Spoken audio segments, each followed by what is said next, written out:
A Ucrânia fez mais um ataque em profundidade no interior do território da Rússia e atingiu mais uma vez uma refinaria de petróleo, dessa vez em Saratov, numa distância de pelo menos 1.000 quilômetros entre o local afetado e as fronteiras internacionais entre Rússia e Ucrânia. Nós temos então, após a eleição nos Estados Unidos, a Ucrânia voltando a atacar no interior do território da Rússia. E conforme nós observamos aqui algumas vezes, os ataques que a Ucrânia faz contra o território russo, em boa medida, são ataques que visam atingir infraestrutura de guerra, em especial postos de combustíveis, refinarias, centrais elétricas, infraestrutura logística, como eventualmente pontes, conforme sabemos. E além disso, nós temos uma reunião na Hungria para tratar do atual cenário da política global com a eleição de Donald Trump. Existe muita controvérsia a respeito do modo como Donald Trump vai se portar e agir diante da guerra entre Rússia e Ucrânia. Trump prometeu que acabaria com a guerra logo após que fosse eleito presidente. Entretanto, ainda não vimos o fim da guerra. Aliás, no contexto da guerra, conforme nós já mencionávamos, a Ucrânia volta a atacar o território russo em profundidade, atingindo, conforme diz, reitero, uma infraestrutura importante, neste caso agora a refinaria na região do interior russo, conforme nós vamos observar aqui. Hoje é dia 8 de novembro de 2024 e nós vemos aí a foto justamente de Viktor Orbán e Zelensky. No caso aí, Orbán quando fez a visita à Ucrânia. Após o primeiro dia que foi eleito ali o presidente da União Europeia, o Viktor Orbán foi para a Ucrânia e após isso ele foi para a Rússia, depois para a China e também para os Estados Unidos, a fim de discutir a guerra entre Rússia e Ucrânia. E por isso, reitero, é uma das figuras no contexto da União Europeia que conseguiu, de certa maneira, estabelecer um diálogo com estes países que podem intermediar a paz, os Estados Unidos, a China, cada qual de um lado, não é? E os dois países em guerra, como é o caso da Rússia e da Ucrânia. Os demais líderes da União Europeia têm uma visão muito mais crítica à Rússia de maneira incisiva e eventualmente não dialogaram com o Putin. Simplesmente nós temos a guerra se arrastando sem o menor diálogo. E no âmbito da guerra, conforme nós mencionamos, nós tivemos um ataque ucraniano importante contra a refinaria de Saratov, no interior do território da Rússia. Vamos observar aqui. Além disso, né, dessa questão militar, nós temos uma outra reunião, só que em um país aliado da Rússia, é o caso de Belarus. Então nós temos uma reunião envolvendo representantes da Rússia e representantes da Ucrânia no território de Bielorrússia, Belarus, enfim, cujo governante é Lukashenko. Vale sempre deixar claro que quando a Rússia entra militarmente no território da Ucrânia, na Operação Especial Z, na invasão, enfim, nós temos que o território do norte da Ucrânia, que é justamente Belarus, também conhecido como Bielorrússia, é de onde houve também uma invasão no território da Ucrânia, tudo bem? Então é um país que na concepção da Ucrânia tem problemas, certo? E está ao lado da Rússia, conforme sabemos, enfim. E aí nós temos, portanto, uma reunião, esta reunião importante das questões humanitárias ocorrendo na Bielorrússia, que não é um país neutro, tá? Isso tem que ser bem compreendido. A Bielorrússia não é um país neutro, tá? Mas apesar de não ser um país neutro, é um país que busca, em alguns momentos, intermediar de alguma maneira as crises, não é, entre os dois países, ou mesmo quando ocorre crises na Rússia. O caso do Prigozhin é um dos mais notáveis aí, quando nós tivemos o levante de Rostov, não é? Quando o Prigozhin teria se levantado contra o governo de Putin, enfim, não contra o governo de Putin, né? Não ficou bem claro isso, mas sim, pelo menos contra o comando militar da Rússia, não é? Gerasimov, comandante militar importante na Rússia, tinha muitas rusgas com o Prigozhin em vários momentos ao longo da guerra. Enfim, de qualquer maneira, nós temos uma reunião tratando da questão humanitária e, pelo que se acertou ali, a questão humanitária precisa ser melhor compreendida, debatida, porque o dano da guerra é muito nocivo para as comunidades civis, naturalmente e infelizmente, e há uma busca por uma cooperação, especialmente pela troca de pessoas que perdem a vida ao longo da guerra, tudo bem? E a troca aí de soldados feridos ou mesmo ainda mortos em combate, tá? Então nós temos uma tentativa de solucionar isso. E após essa reunião, algumas centenas de ucranianos foram mandados para a Ucrânia em decorrência desse encontro, tá? Então é algo bem pesado aí da guerra, essa questão humanitária da devolução de mortos em combate, né?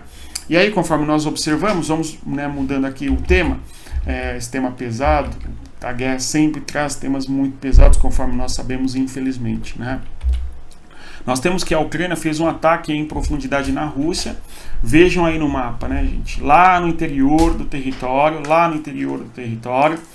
em Saratov, ok? Se nós fizermos o cálculo de distância, é de uns 800 quilômetros desde o território da Ucrânia até a região de Saratov, onde houve esse ataque da Ucrânia. Então, mais uma vez, a Ucrânia fazendo ataques em profundidade. Vou aumentar o mapa para que nós observemos o mapa maior, para que fique mais perceptível aí o que aconteceu, tá? Então, mais uma vez, há uma interpretação interessante. Após a guerra após as eleições nos Estados Unidos, a Ucrânia, de certa maneira, tem melhor cenário para poder atacar a Ucrânia, aliás, a Rússia, justamente porque teria ocorrido um pedido do Biden para que houvesse uma pacificação em termos de ataques da Ucrânia contra a Rússia. É uma interpretação, né? Não há nada factível nesse aspecto, mas é razoável, até porque uma crise mais acirrada entre Rússia e Ucrânia, na semana eleitoral, por exemplo, poderia fazer com que o Partido Democrata perdesse mais votos ainda, porque nós temos uma população, ou pelo menos parte da população, que paga impostos e tributos e não está em acordo, não é em apoiar uma guerra que não é deles necessariamente. Pensa você, se fosse imposto do Brasil sendo empregado num conflito, como que você acha que seria correto? Continuar empregando, aumentar, tributando mais a sociedade e assim por diante, ou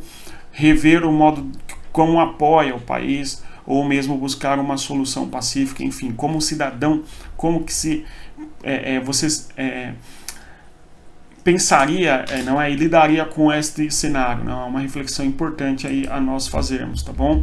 Bem, além disso, nós temos o Viktor Orbán fazendo uma afirmação bastante curiosa, não é?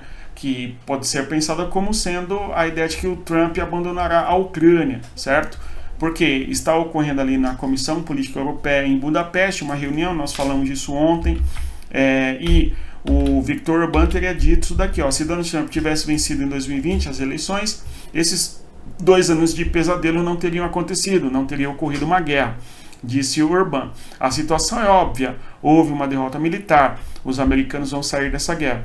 É uma resposta evasiva, foi numa entrevista, né, que o Viktor Orbán fala isso, mas quando ele fala que os Estados Unidos vão sair dessa guerra, o que significa?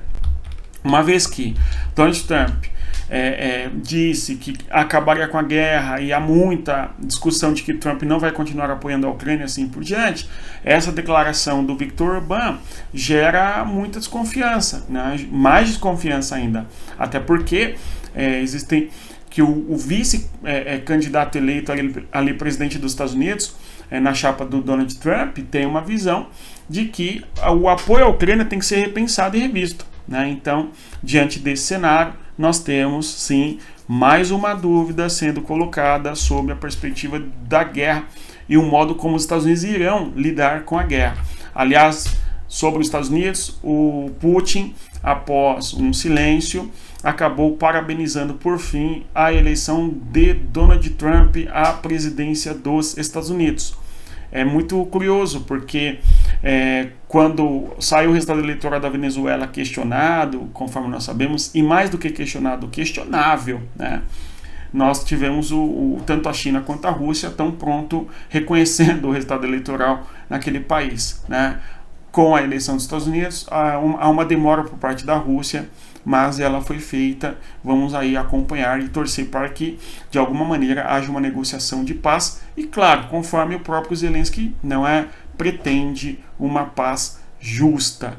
Vamos, então, observar o último tema, que é o avanço russo na região de Kurakhove, que é no Donbass, é onde nós estamos assistindo a Rússia buscando avançar numa ofensiva, e também, por sua vez, os drones atuando de maneira bem significativa e fazendo muitos ataques contra o avanço da artilharia russa na região. Aqui eu vou trazer o último mapa para que nós observemos o cenário da guerra, que é esse daí.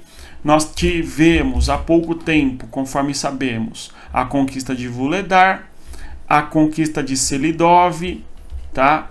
E agora nós temos a Rússia tentando avançar nesta região aqui, ó, de Kurakhove, tudo bem? E nesta localidade, o principal foco aí, a principal região é justamente esta daqui, de Pokrovsk, que nós já falamos aqui algumas vezes. A grande Donetsk está aqui, né? Conforme nós podemos observar nesse mapa, já ficou para trás há um tempo, né? Vamos continuar acompanhando, porque o avanço russo tem ocorrido. Pequeno, mas tem ocorrido. Este é o ponto. No mais é isso. Se você chegou até aqui, eu reitero a você, como sempre, curta o nosso vídeo, divulgue o nosso conteúdo e mais, venha para a nossa comunidade geopolítica. O link está na descrição do nosso vídeo. Bons estudos e, conforme eu sempre digo, respeita a geografia e até mais. Tchau, pessoal.